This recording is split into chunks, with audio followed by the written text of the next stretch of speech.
14 December 2022 சிவபாபானுடைய இனிமையான மகா வாக்கியம் சாக்காரம் முரளி பாப்தாதா மதுபன். இன்றைய முரளிலிருந்து கேள்விகள். முதல் கேள்வி, ஏன் பூமியில் ஏற்றம் இறக்கம் ஏற்படுகிறது? ஏன் பூமியில் ஏற்றம் இறக்கம் ஏற்படுகிறது? இரண்டாவது கேள்வி, எந்த ஒரு குஷி உள்ளத்தில் இருந்து கொண்டே இருக்கிறது? எந்த ஒரு குஷி அல்லது மகிழ்ச்சி உள்ளத்தில் இருந்து கொண்டே இருக்கிறது? மூன்றாவது கேள்வி, ஏன் ஞான பலம் யோக பலம் தேவை? ஏன் ஞான பலம் யோக பலம் தேவை? நான்காவது கேள்வி, எதற்கு சம்பூர்ண ஞானம் என்று சொல்லப்படுகிறது? எதற்கு சம்பூர்ண ஞானம் என்று சொல்லப்படுகிறது? அஞ்சாவது கேள்வி, யார் மாயா ஜீத்? யார் மாயா ஜீத்? மாயா ஜீத் அப்படின்னா மாயையை வென்றவர்கள். ஆறாவது கேள்வி, எதிலிருந்து தன்னை பாதுகாத்து கொள்ள வேண்டும்? எதிலிருந்து தன்னை பாதுகாத்து கொள்ள வேண்டும்? Fill up the blanks. First, யஜ்யத்தில் டேஷ் ஸ்வாகா ஆகிவிடுகிறது?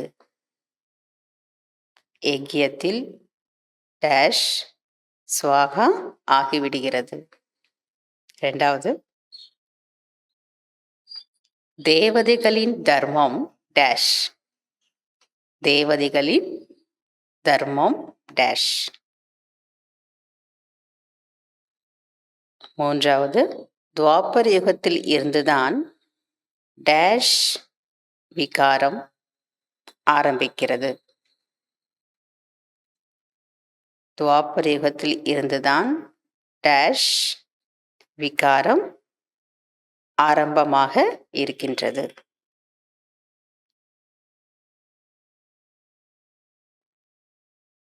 நான்காவது, டேஷ் அடைவதற்காக ஒவ்வொரு விஷயத்திலும் டேஷ் இருக்க வேண்டும்.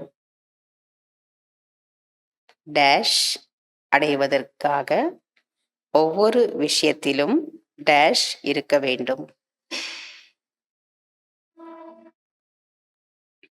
அஞ்சாவது, சங்கம யுகம் என்பது டேஷ்.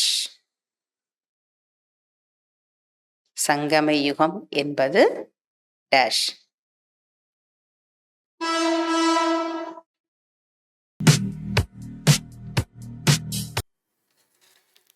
கேள்விகளுக்கு பதில் கிடைச்சிருக்கும். முதல் கேள்வி, ஏன் பூமியில் ஏற்றம் இறக்கம் ஏற்படுகிறது?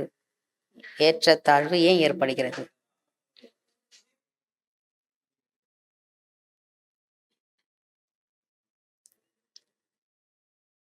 வாவா சொல்றது, தேவதைகள் விகார மார்க்கத்தில் செல்லும் பொழுது பூமியில் ஏற்றம் இறக்கம் ஏற்படுகின்றது. தங்க வைர மாளிகைகள் அனைத்தும் கீழே சென்று விடுகிறது. கீழேனா பூமிக்கு கீழே. தேவதைகள் விகார மார்க்கத்தில் செல்லும் பொழுது பூமியில் ஏற்றம் இறக்கம் ஏற்படுகின்றது. தங்க வைர மாளிகைகள் அனைத்தும் கீழே சென்று விடுகிறது. இரண்டாவது கேள்வி, எந்த ஒரு குஷி உள்ளத்தில் இருந்து கொண்டே இருக்கிறது?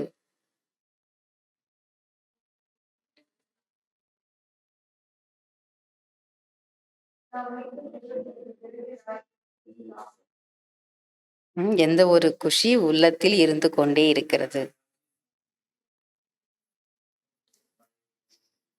பாபா சொல்றார், நாம் நமது ராஜ்யத்தை பாபாவின் நினைவின் மூலமாக ஸ்தாபனை செய்து கொண்டிருக்கிறோம் என்ற குஷி உங்களது உள்ளத்தில் இருக்கிறது. நாம் நமது ராஜ்யத்தை பாபாவின் நினைவின் மூலமாக ஸ்தாபனை செய்து கொண்டிருக்கிறோம் என்ற குஷி உங்களது உள்ளத்தில் இருக்கிறது. மூன்றாவது கேள்வி, ஏன் ஞான பலம், யோக பலம் தேவை?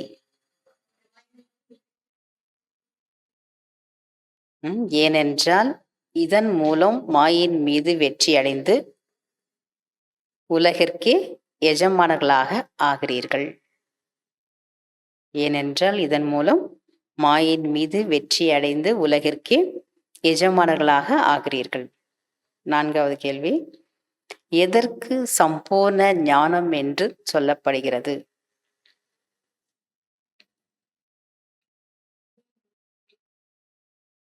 எதற்கு சம்பூர்ண ஞானம் என்று சொல்லப்படுகிறது?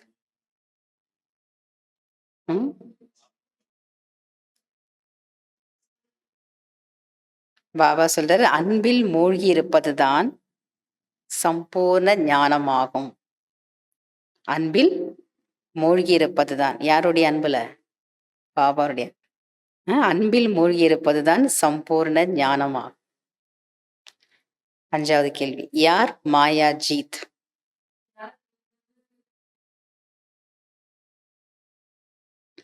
யார் வீணானவற்றின் ஃபீலிங்கிலிருந்து அப்பாற்பட்டு இருப்பார்களோ அவர்கள்தான் மாயா ஜீத் ஆவார்கள். யார் வீணானவற்றின் ஃபீலிங்கிலிருந்து, அந்த வீண் ஃபீலிங்கிலிருந்து அப்பாற்பட்டு இருப்பவர்கள் தான் மாயா ஜீத், மாயாவை வென்றவர் ஆவார்கள். ஆறாவது கேள்வி, எதிலிருந்து தன்னை பாதுகாத்து கொள்ள வேண்டும்?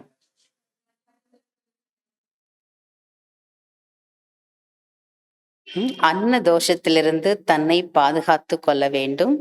தூய்மையற்றவர்களின் கைகளினால் சமைத்த உணவை உண்ணக்கூடாது. அண்டர்லைன் பண்ணிக்கோங்க. அன்ன தோஷத்திலிருந்து தன்னை பாதுகாத்து கொள்ள வேண்டும். தூய்மையற்றவர்களின் கைகளினால் சமைத்த உணவை சாப்பிடக்கூடாது அல்லது உண்ணக்கூடாது. அச்சா. ஓம் சாந்தி. ஃபில்லப். பரவாயில்ல, உஷாரதா இருக்கீங்க. ஃபில்லப் த பிளான்ஸ். ஃபர்ஸ்ட், யஜ்யத்தில் டேஷ் ஸ்வாகா ஆகிவிடுகிறது. யஜ்யத்தில் முழு பழைய உலகமும் ஸ்வாகா ஆகிவிடுகிறது.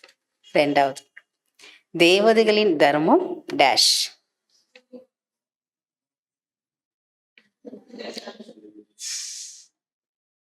தேவதைகளின் தர்மம் அஹிம்சா பர்மோ தர்மம் ஆகும். மூன்றாவது, துவாபர யுகத்தில் இருந்துதான் டேஷ் ஆரம்பமாகின்றது. துவாபர யுகத்தில் இருந்துதான் பக்தி மார்க்கம் விகாரம் ஆரம்பமாகின்றது. நான்காவது, டேஷ் அடைவதற்காக ஒவ்வொரு விஷயத்திலும் டேஷ் இருக்க வேண்டும்.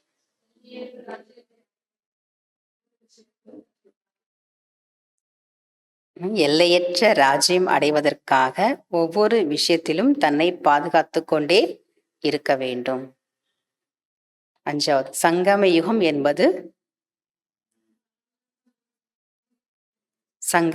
என்பது பரமாத்மாவின் அன்பின் யுகமாகும் அல்லது சிநேகத்தின் யுகமாகும். சங்கம யுகம் என்பது பரமாத்மா அன்பின் யுகமாகும். அச்சா. ஓம் சாந்தி. தேங்க்யூ பாபா.